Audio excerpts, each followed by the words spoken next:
7 ሳምንት ህክምና 10 ኪሎ ቀንሻለሁ። ጤና ይስጥልኝ ውድ ቲክቶክ ቤተሰቦቼ፣ ዛሬ ሁላችንንም ያስደነገጠ የሞት ዜና ሰምተናል። ታዋቂውና ተወዳጁ ሙዚቀኛ ሰማኸኝ በለው ባደረበት ህመም በህክምና ሲረዳ ቆይቶ በዛሬው ዕለት ከዚህ ዓለም በሞት መለየቱን ፋና ሚዲያ ኮርፖሬሽን ዘግቧል። ለቤተሰቦቹና ለአድናቂዎቹ መጽናናትን እየተመኘው የህመሙ ምክንያት ገና ይፋ ያልተደረገ ቢሆንም ከሰሞኑ ክብደት የመቀነስ እንቅስቃሴ ላይ እንደነበረ ሁላችንም እናስታውሰው ነው። ከራሱ አንደበትም እንደሰማነው በአጭር ጊዜ ብዙ ኪሎ ግራም እንደቀነሰ ሲናገር ሰምተናል። በአጭር ጊዜ ባልተጠበቀ መልኩ ራፒድ የሆነ ክብደት መቀነስ ሊያስከትላቸው የሚችሉ ብዙ ከባድ የጤና እክሎች አሉ። አንዳንዶቹም እስከ ሞት ሊያደርሱ ይችላሉ።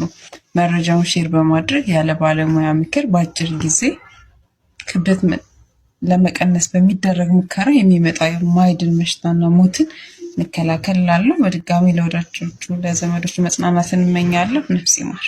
ዛሬ ቢለየንም ሲጠራው እግዜሩ የማይሻር ስራ ሰርቶ በማኖሩ አልፎ የማይረሳም ሰሜ ባላገሩ። ሞት አይቀርም። ለማሰብ የማያስደስት ነገር ቢሆንም ሞት አይቀርም። እማናውቀው መቼና እንዴት የሚለውን ያለን ዛሬ ብቻ